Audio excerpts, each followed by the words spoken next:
Hi and welcome. My name is John, and in this video I'm going to demonstrate how you can configure dynamic routing using IPv6 addresses. Probably by now you would have heard of IPv6 addressing in static routing, or probably you haven't, but this is one configuration that is very exciting. And in this particular video you'd notice that I'm going to just configure OSPFv3. Okay, so let's get started. By accessing the first router on this lab, we can actually begin configuring this particular configuration by getting into our command line and type the following commands.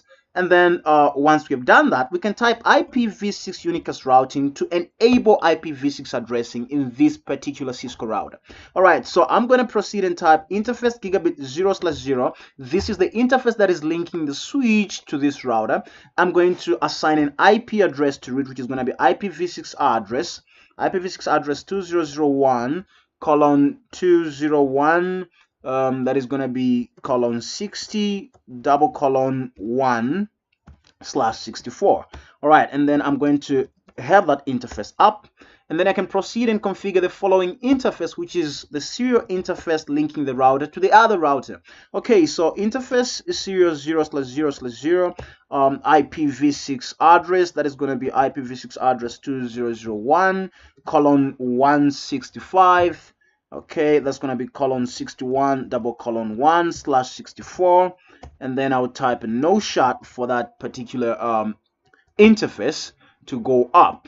Once I have done that, I now can proceed and begin configuring the IPv6 router OSPF configuration. So when I exit that part, I can now proceed and type IPv6, all right, IPv6 router, okay, OSPF1, which is the first OSPF instance. And once we have done that, we now can also assign an ID for it. Okay, I'm seemingly getting an error of some sort over there, so just wanted to just quickly see what could be going on. So I will exit that part. All right, it said couldn't pick up a router ID, and then I'll type here my router ID. Okay, router ID in this case. Okay, and just quickly go back again, IPv6 router OSPF1. Okay, and then I can type my router ID in that case, which is going to be 1.1.1.1, and then enter, and then we can exit. All right, so the router ID is very, very important because this is the identification IP for our OSPF router configuration. All right, so once we have done that, we now can proceed and assign the area of the OSPF. All right, so this is going to be interface gigabit 0/0 for the first interface, and then we can do IPv6 OSPF1. That's going to be in area 0. And once we've done that, we can save that and do the same for the other interface, which is interface 0/0/0. All right, and type the same command. All right, and then once we have saved that part, we now can proceed and configure the second router. So I'm quickly going to access the second router, and in this case, when I do that, I can just quickly come to this part over here. All right, and begin my enable configure terminal commands, and then I can go for interface 0/0/0/0, and then that's the first interface that I'm configuring. The IPv6 address for this interface is going to be 2001:165 :61 :2/64, and then I can type no shot for that interface to go up. And once we've done that, we can now proceed and configure the following interface, which is interface gigabit 0/0. Okay, IPv6 address for this interface is 2001. All right, that's going to be :201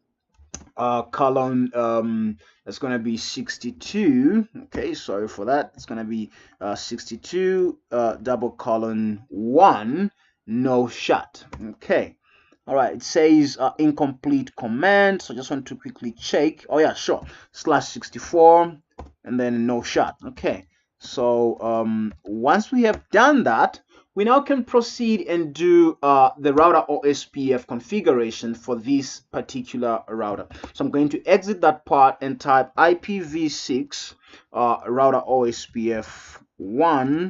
OSPF1, okay, and also I would proceed and do the router ID configuration. Okay, it seems that command didn't just go in well. That's right. IPv6 routing not enabled. Okay, so let me just type IPv6 unicast routing so that we can enable that. So IPv6 unicast routing, press enter. Then I can type IPv6 router, IPv6 router, OSPF1. That's right. Okay, so once we have done that, we now can proceed and type our router ID, which is in this case the second ID, which is 2.2.2.2, and then we can save that and exit from that part, and then come back and configure the OSPF configuration on these interfaces. So the first one is going to be gigabit 0/0. Okay, interface gigabit 0/0.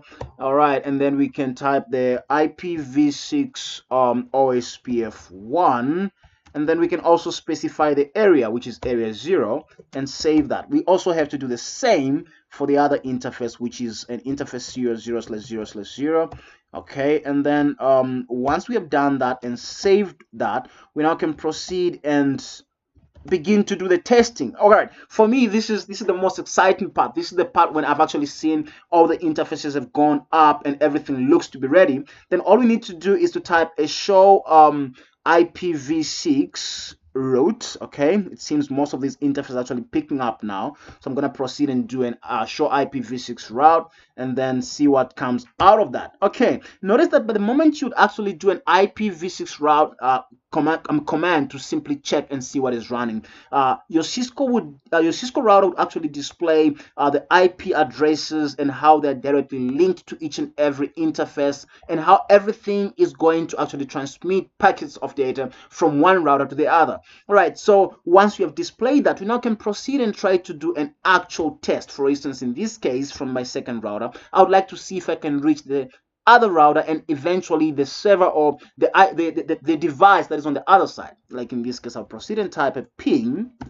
All right, if I type a ping 2001 colon, that is going to be 201. All right, that's going to be colon 60 :1 and press enter. There we go. You actually get to see that you get these ICMP echoes that are indicating that there is communication between these two devices. And I love doing it from the graphic interface, where I'll actually be able to see my ping messages moving from one device to the other. And there you are, you're actually getting successful pings from one device to the other. Folks, this is very, very interesting. So in this video, we're looking at how we can configure dynamic routing using IPv6 addresses, or rather OSPF version 3. And this is how you'd go about assigning the IP addresses, as well as configuring your OSPF instances, as well as the areas. I hope this has been informative for you, and I would like to thank you.